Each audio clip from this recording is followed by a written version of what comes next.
Well, hello, my friends. Welcome back. My name is Andrew Michael, and I'm here with my buddy Chad from David Weekly Homes. Thank you for coming, Andrew. We always love having you. Well, thank you, sir. I appreciate the invite. And so, Chad, if Chad is a site agent with David Weekly, meaning he represents the builder David Weekly Homes, which is and has been one of the largest builders in Nocatee. And in the nation. And in the nation. There you go. Okay, so on this video, what we're going to talk about is how for you, the buyer, who is looking to relocate to Nocatee, to the master plan community of Nocatee, how you can save money when buying a new construction home. Yeah. So without further ado, let's jump in. So Chad, what is the number one way you would say that a buyer can save money when buying a new construction home? Yeah, I think the number one way to save money ultimately would be to buy a quick move-in home. Quick move-in home. Yes. So define what that means. Sure. So basically that's a home that we as the builder took to the design studio and we chose the lot, chose the floor plan, and built the house. So depending on what stage it is in the process, you can move in There you go. So it's already built or close to being finished. Right, yes. Now to give you an example, like we're talking like 5-10 grand, what are we talking about here? You have a Landon. I do. Okay, and it is built. It is. And it is offered for $599,000. Yes. Okay, so now that is just the list price. That doesn't mean we can't try to negotiate a little bit. Oh, here it goes. Doesn't mean any of that, but this is the list price of that home. Okay, now let's pretend for a minute, what would it cost to build that Landon, go down to the design studio, pick the lot next door, have the same finishes, the same flooring, the same cabinets, the same colors. Right. What would that run us? So that same everything would be $678. Okay, so here's some real dollars for you. We're going from $599,000 to $678,000. Yeah, buy a boat. And buy a boat, there you go, I wish. But that is a lot. Substantial, yeah. That's a pretty substantial number, and you're getting the same house. Yep. In the same neighborhood, built by the same builder. And you can move in tomorrow. And you can move in tomorrow. You don't have to wait 6 months. What's the build time? 6 to 8, yeah. 6 to 8. I've seen it's faster lately, though. We've been moving a little quick. We just want to manage expectations. Cool. I had another builder. It was supposed to be done in March of next year. Now they're saying December of this year. Oh, wow. It's like, oh, okay. Yeah. Okay, moving on to the next one. So what do you think is the number 2 way that a buyer could save money when buying new construction homes? Sure.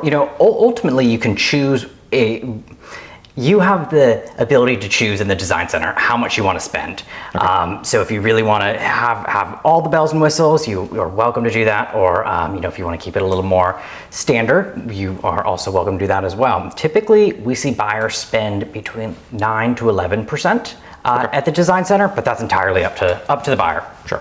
Okay, so let's unpack that for a minute.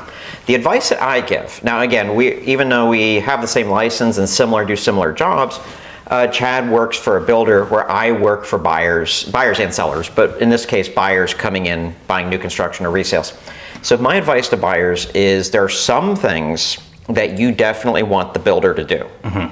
Anything that extends the roof line. Yes. Putting plumbing, like if you want to do a summer kitchen, so you want to run gas lines, water, electric. Structural, yep. Any structural, okay. Those types of things you definitely want the builder to do.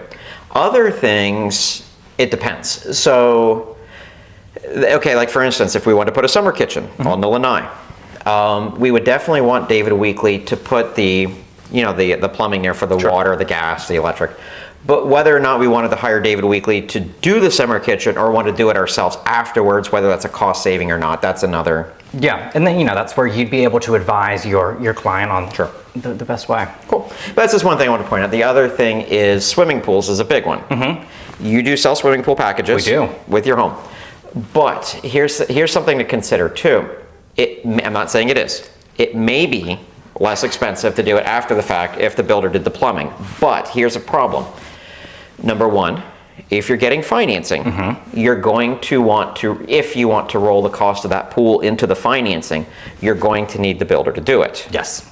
The other thing is the lots in Nocatee especially, but other neighborhoods in St. Johns County as well, tend to be fairly narrow, which means if you buy your home, you build your home, but the neighbor's AC unit or something else stops the pool equipment from getting in the backyard, then you cannot get a swimming pool even if the backyard would accommodate it. Right. So that is another advantage to having the builder install the swimming pool. And then the third one off the top of my head would be you warranty the work. Sure, yeah. And then also, you know, ultimately on closing day, you can go jump in your swimming pool. You don't have to deal with... You can push Andrew in. Yeah, you can. You wouldn't have to deal with 2 to 3 more months of... Exactly. Okay, no, that's, I mean, yeah, that's a good point. Okay, so we've got that. So number 1 was buying a quick move-in. Quick move-in home. Yep. 2 is being selective in the design center, weighing what do you want the builder to do, what do you want to do yourself, you know, how expensive do you want to go on different options. Number 3, maybe pertaining to financing. Yes. What deals do you, how can a buyer save money with financing new construction? Yeah, so I would say a majority of our buyers, 90% probably, that decide to finance homes use our preferred lenders. And the reason why is because oftentimes we'll offer different incentives that could go towards, you know, prepaids or closing costs to minimize your out of pocket at closing. Yep. And, you know, other things like maybe rate buy downs, but, you know, of course, incentives always change. Incentives change, so we're not going to go into specifics on that. By the way, if you want that, click on the link down below this video. We have our relocation guide, and we do keep up with all that stuff, so we can get those for you. So definitely click on that link, but we don't want to put something on a video. You watch it, could even be a week later, right? And that all goes away, or it's better, or whatever. Yeah. So, cool. Okay, and then anything else? Any other ways? I think we hit most of it. We covered most of it. Okay, cool. All right, last but not least, let's say a buyer is opting to work with a realtor. Yes. And, you know, they buy one of your homes. Does David Weekly pay the commission, or does the buyer have to pay that themselves? Yeah, David Weekly takes care of that commission. We love our realtor partners. Well, there you go. Thank you. Well, Chad, I appreciate you having me back at your model. I appreciate you coming in. Cool. If you want to find out more about Chad's community here in Crosswinds, we have that video as well on our sister channel, so definitely click on that link down below. And sir, I appreciate your time. I appreciate you. Thanks so much. Take care.